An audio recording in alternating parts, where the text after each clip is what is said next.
Hey mamas, it's Tori from Mommy Bar, and today I have a live episode of exercises for you about preventing or caring for diastasis recti while you're pregnant. So diastasis recti is the separation of your abdominals, and that's due to you have the relaxin. It's loosening your connective tissue in your body so it can prepare your body for birth. But what happens is these outer, like pretty six-pack abs can separate because it's just connective tissue in between that's holding them together because of the pressure of your uterus and baby growing pressing against them.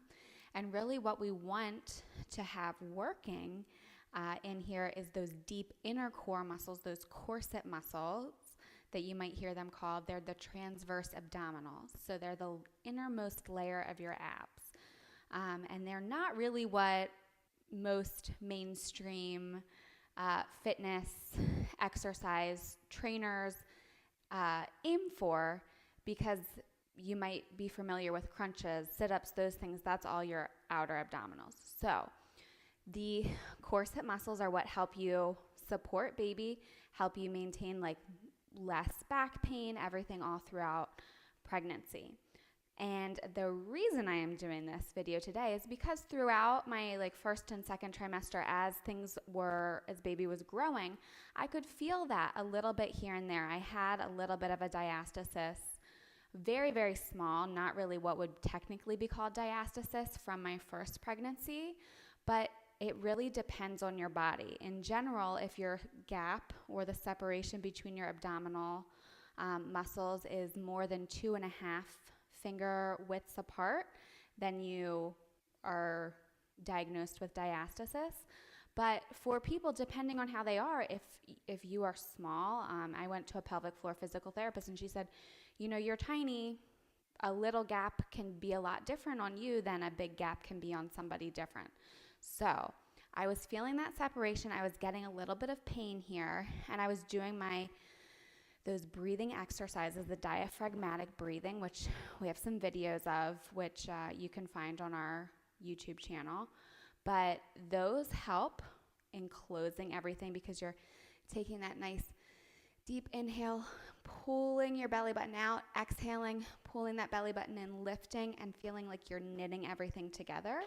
But then this is one other exercise, and I'll show you 2 different ways and options of doing it that are really great, really easy. You can do it with things you have around your house, or you can get like a TheraBand or something along those lines at the gym or online and do that there. So first off, I'm just going to show you sitting down with a TheraBand. So you can sit. There's different ways you can sit. You can kneel, which I'm going to do today. You can sit with your legs crossed, but you just want to be facing away from where you have your band hooked up. So very easily you could have your significant other holding this or a friend holding this at home. You can hook it up. Right now I have it hooked up to the tower on my reformer. You could hook it up to a bar, and there are also some things that you can get to put like in a door jamb that holds onto a TheraBand. So what we're going to do is we're going to get those ribs engaged. I don't want them popped out. We're going to take a nice big inhale, exhale, lift up from that pelvic floor, engage, feel like your ribs are knitting together and pulling down. And I want you to hold that the whole time your arms are going down and back up. Inhale, exhale, squeeze that belly button in, lifting everything, ribs together, engaged, and back up. Inhale, squeeze down. And we'll do one more here.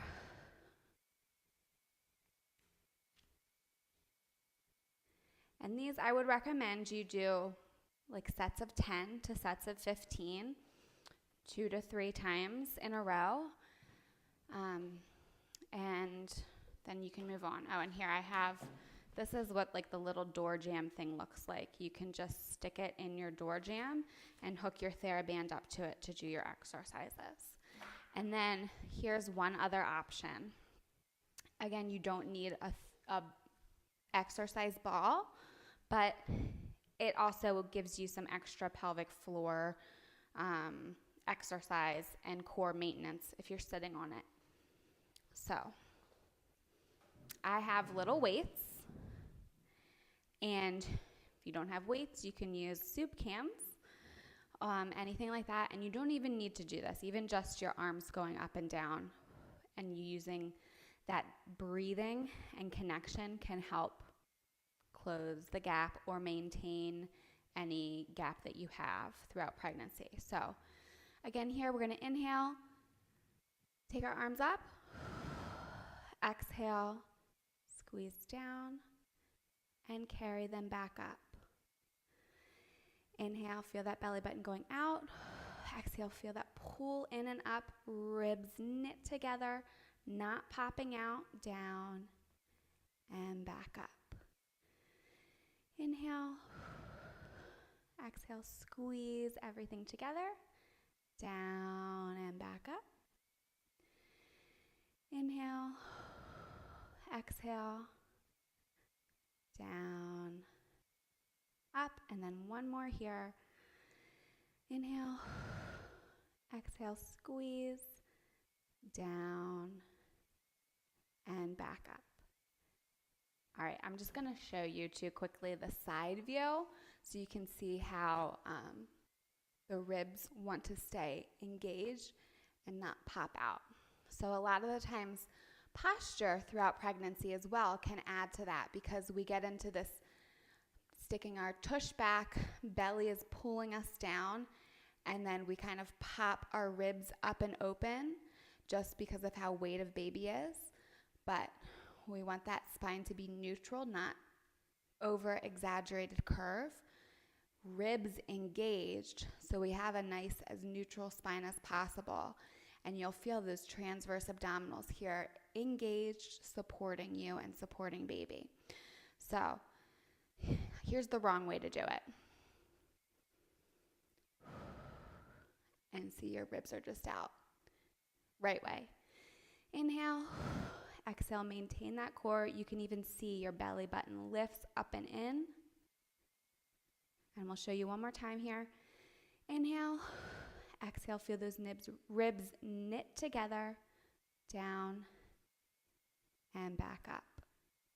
All right, so those are just two different ways you can work on maintaining, caring for, or closing a gap of diastasis recti during pregnancy. If you have questions, please put them in the comments and I'll get to them after I'm off of here. And also make sure you subscribe to the Mommy Bar channel so you can get updates for when we do live videos, get all of our quick tip exercises, and anything mom, pregnancy, postnatal exercise related. All right, I will see you next time at the bar.